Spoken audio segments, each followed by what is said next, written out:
date, item number 23, and I would like to move that we note the contents of the report, that I call a meeting of all interested parties as soon as possible in order to present the report and to discuss solutions, and that the report itself be referred to an Earthquake Recovery Committee of the whole, who are given the delegation to make decisions on this matter. It would be my intention to call that meeting hopefully for next Monday, and have the matter referred to the Earthquake Recovery Committee of the whole next week, so that we don't lose any of the momentum on this. So I'll move that. Would somebody like to second that? Jamie Goff. So that's open for questions for staff. Yanni? So I'm just trying to understand, when are we going to have a central city car parking strategy? Like, what's the time frame? I know we've had a workshop recently, but what is the time frame in actually getting a draft? But I thought that was going to be today, so... Where are we up to on the... I know that you did a draft parking plan before Christmas, but it looks as if we're required to have a parking plan in place in the original... The development of a parking plan for the central city, that's to be developed between us and Sarah, is the way that I read the plan. You've already outlined the basic principles, but I guess the question is that when is the parking plan going to be completed? Through you, Madam Chair, yes, a draft parking plan was prepared in December. That was a very rough first cut of it. That's now been peer reviewed. We did go through the principles at a briefing on Monday of that and other things within an accessible city. And basically the briefing, we agreed to workshop that further with Council and then report it up through the Earthquake Recovery Committee to full Council. So we're available to do that any time as soon as we can get a workshop with the councillors. I think that there's a level of frustration around the different components of the developers around the retail precinct around the perceived delay on parking. And it is kind of like chicken and egg. It's, how can you develop a parking plan when you're not quite sure what the requirements are? I certainly was aware that a developer had purchased a site just outside the frame. I only found this out last week, and is building a car parking building there as part of the whole development.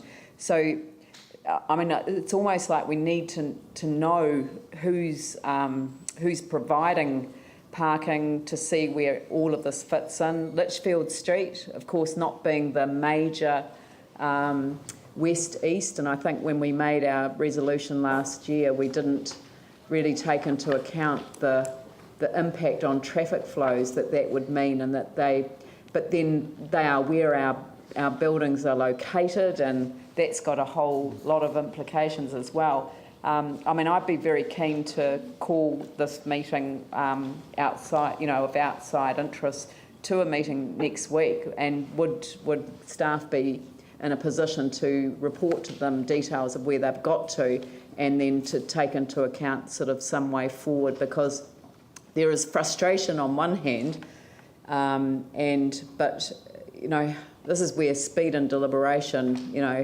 you can. But it does appear from the outside that we are the ones who are holding things up. But it's when you drill into it, and that's what this report has really highlighted, is that we're now left with a quandary. What do we do? I think you've summed that up well. It isn't a very straightforward element, and there's a lot of private players who can play in the space simply because, in fact, the city plan, for example, encourages them to do so and allows them to provide up to 50% of their car parking. The work we've done has been focusing on what is the utilisation, what is our role in car parking, which is largely around customer-related car parking, looking at both short and long-term demands.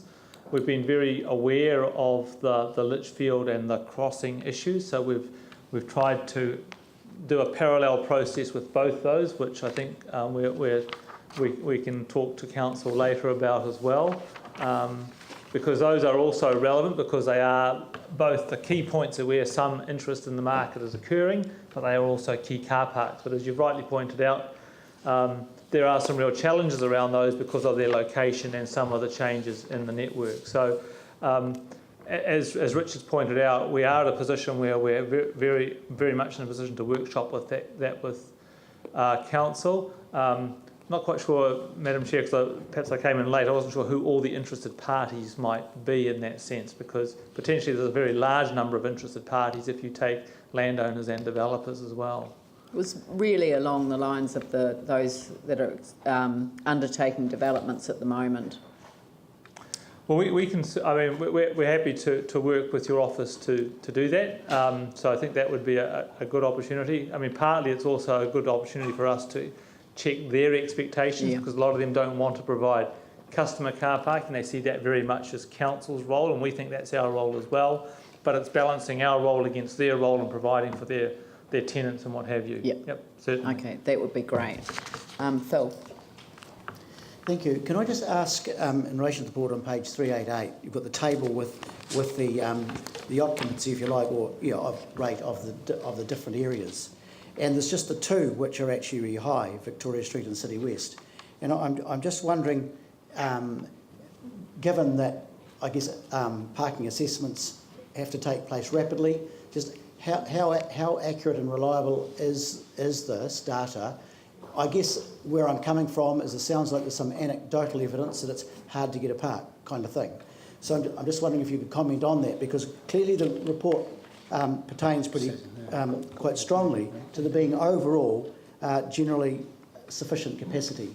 Just wondering if you could comment on that. I'll just refer to 6.1. Actually, the figures that we put in here come from information that we've gathered in late January, and I think Paul will be doing another survey in April.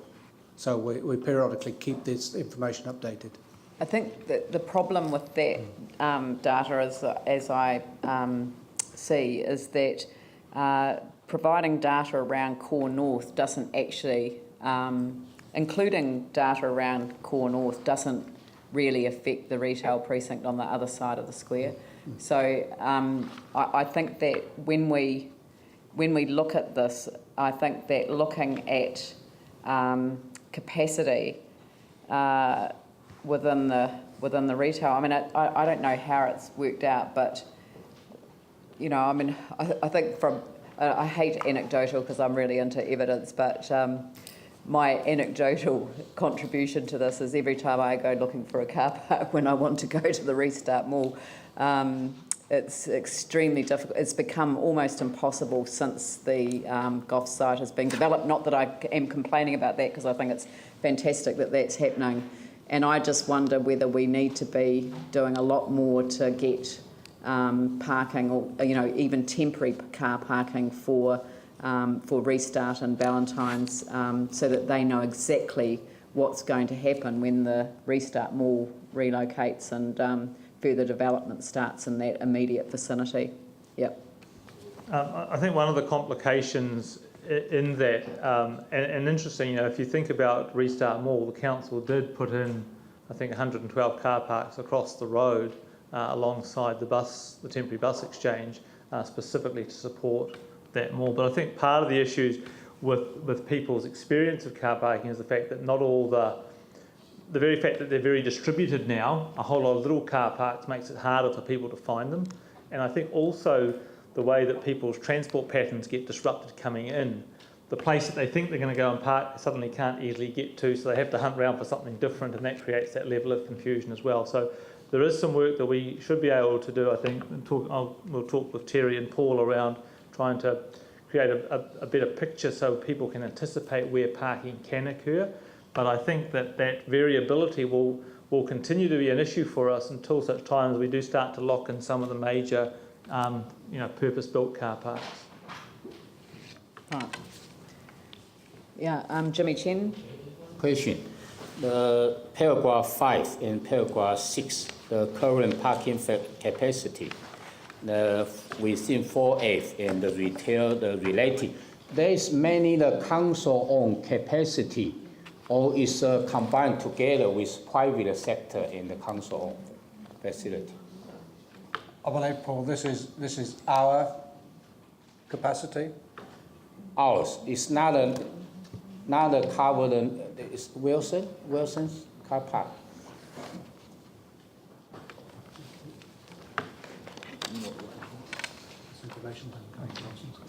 It does. The off-street includes the Wilson's car park. Yeah. Only off street. Oh, the off-street. They don't have on-street. Okay. Paul? I think it's been touched on, but I think, Mia, you've said it's hard to find a car park, and what we're finding since these figures were actually done, a lot of car parks have disappeared, and they're going to continue to disappear as plots get taken up, especially in the Wilson's area. So I think there does need to be some urgent sort of temporary parking put in place while we get a long-term plan sorted out. Valentine's have got a real issue once they start building the transport interchange, so it's finished March next year, and that's is going to take up all those car parks on Litchfield Street where they're currently located. We're probably going to lose all the car parks at the south side of Cashel Street up to by the Bridge of Remembrance, and that really is going to isolate those businesses that are currently existing. And we have to remember that we are in a major transitional phase, and we've got to make sure that whatever's up and going and wants to get up and going, they are able to stay and maintain themselves, and parking is certainly a key part of that. I think that's more a point than anything else. Yeah, but I think your point is right, is that, you know, there needs to be, you know, comfort given to those that are investing in major developments that there is a, you know, sort of matching area of investment happening from the council. Yeah. So, Mike, did you want to? Yeah, just two things. One is I'm afraid councillors may not be able to see it clearly, but this is a map that Paul's just given me. So the red dots actually show all the temporary car parks we are operating around within the 4 avenues. So we can pass that around now. Obviously what that does is some of them are small, some of them medium size. It also shows the major car parks that we do have. So we are trying to get that education out there. But I think going to your other point, one of the challenges I think for us is how much that we actually match the investment in car parking to the demand that's expressed. So there's a real risk if we invest too early or over-invest, we'll end up with an asset that we're not getting an income off. Equally, we're in a bad position. Thanks, Lucy. We're in a bad position if we underinvest and people find that constraint in the marketplace. So that's something that Terry and Paul and Richard are looking at, something that the parking plan endeavours to address. But clearly, particularly for the retail sector, particularly for Cashel Street, that's something that we're addressing somewhat separately. Yeah, I think that one of the things that we will probably want to discuss is whether there are other sort of you know, public-private options that are available. And I understand that previously there have been proposals come to council, you know, from the private sector involved in parking, and you know, and we've had, you know, briefings on different proposals, you know, here and as well. And I just wonder whether they need to really be all in the mix again now. So, and I mean, we can discuss that when we get to the paper at the Committee of the Whole, but I think there's a general indication that we want to look at all of the options now because it is so urgent. Yanni. Do you have any sense of what the government are doing or not doing in terms of, you know, we've heard that there's 90 million being spent on government departments going back into the central city. We know government actually have a huge amount of land in both of the frames, and it would seem to me that it's kind of one of the unknown questions is, you know, are they going to be providing car parking buildings for their government departments? Have they thought about using their land as a transitional thing? I know there was an announcement, I think it was last week, that or maybe earlier this week, some residential development opportunity in the eastern frame. But, you know, do you have any sense of what government are doing or thinking around car parking provision or how we might work with them? I mean, certainly the anchor projects will have car parks and car parking associated with them. We haven't seen the detail of that. I mean, one of the things we obviously are concerned about is that sometimes car parking is the first thing that gets, value engineered out of projects. So that's one thing that we're continuing to work with CCDU on. That is what is actually being provided. In terms of their role in providing car parking, no, I don't have any picture about whether they've got any interest in that or what discussions we've had. So like the Justice and Emergency Precinct and the Metro Sports, which are two that are underway, soil's already been dug, are there going to be car parking buildings there? If so, how many? It's my understanding that there's very limited car parking on Justice and Emergency Services Precinct itself. In terms of Metro Sports, I don't think it's been finalised as yet, but it's my understanding that there was anticipated to be a reasonably significant number, but I think it's still in its early phases. So, but for Justice and Emergency, certainly I don't think they're providing much. We have, so just to finish my answer, we have actively raised with CCDU how they might support us if we're going to advance our car park construction program. So we have actually broached that with them. Well, we'll put the motion. All those in favour say aye. Those opposed say no. That's carried. Thank you. Thank you very much. And the